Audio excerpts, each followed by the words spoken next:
week's active, we're going to be doing a stomping action with the leg, and we're going to be doing a circle over and under with one arm. So I'm going to work with my right arm. So I'm going to place my left hand on my waist, and as I do that, I'm just pressing the dumbbell up against my body rather than actually gripping, because you're going to need to grip hard with the opposite hand, hard. Now, is there an issue with gripping? Absolutely not. There's an amazing study that was done in Hawaii on Hawaiian Japanese men, the 25-year study talking about the benefits of gripping for diseases later on in life. And you've got to Google it. It's fantastic, and it's going to really open your mind, especially if you've always been an instructor that said, don't grip, it's not good for you. Gripping is important. It's part of everyday life where you need to be able to grip objects. So getting a little bit of gripping motion, but not all the time, so the other hand's resting, is important. So, the exercise, I'm going to lift up one leg, I'm going to stop the bottom of the pool, and I'm going to hold onto that dumbbell and circle it down and up, down, up, down, up. So I'm getting the dumbbell as far away from me as I can, yep, and matching it with a stop down to the bottom of the pool. Then we also go over and under. Same movement pattern, it's a little harder. My biceps are now firing up. Then I've got to work really hard to pull in underneath the water, and then I do two of each. So under the two, over the two, under the two, over the two, and that's when your arms really fatigue, because you've got to stop the inertia and start in a different direction. So that stop-start really plays quite energy consuming.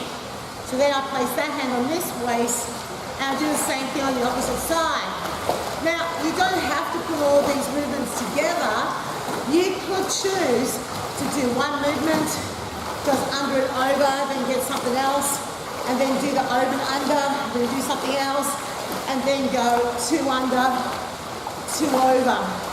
You could also go four under, yep, and four over. Like, you can change up those repetitions, but if you go under, over, it's doable, and that's challenging. Now, the other thing to make a point of is what you're doing with that leg. So you've got to really lift the knee up and stomp that foot down. The other foot stays flat to the bottom of the pool. So it's not bouncing up and down, you're not hopping as you do it. That foot stays flat down to the bottom. Meanwhile, you're moving the other leg and lifting the knee as high as you can. So a common error is I get my participants just bending the knee. They just bend their knee, and when you decrease the range of motion with the lower body, guess what also you do? Decrease the range of motion with your upper body. So really encourage them to bring that knee as close to the body as you can, yep, and move and move. So this exercise, you could definitely do slower if you want to do that. But for me personally, it's all about getting some fatigue, getting the whole body moving. And this is a great exercise because you're not jumping up and down necessarily. It's mainly focused on upper body. Heart rate will stay elevated. It's not going to drop. But it's not going to be an exercise where your heart rate's going to go right up. And that's this week's Aqua tip. The stomping action with the rolling arm, with the circling arm, is a really easy demonstration on land. So you're going to place one hand on your waist, and then you're going to stomp, lifting the knee up high, and pressing your foot down. Now, just a little warning here. Once I stomp the ground too hard on land, I think I did something to my calf muscle. So even though that's the motion that you want to do in the water, be careful of your own body on land.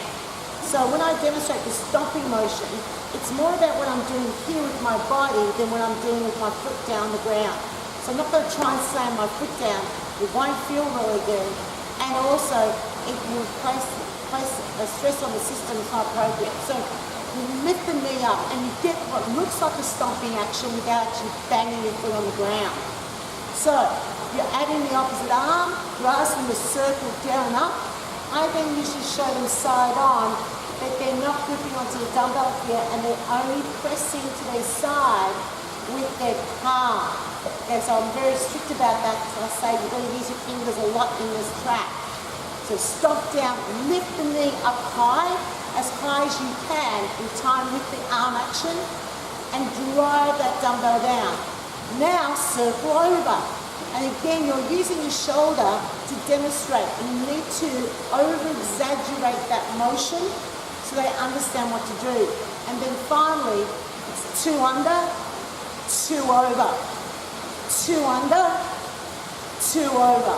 Now, some people might argue, well, this movement with your body, you want them to stay very, very upright. Look what happens when I do that.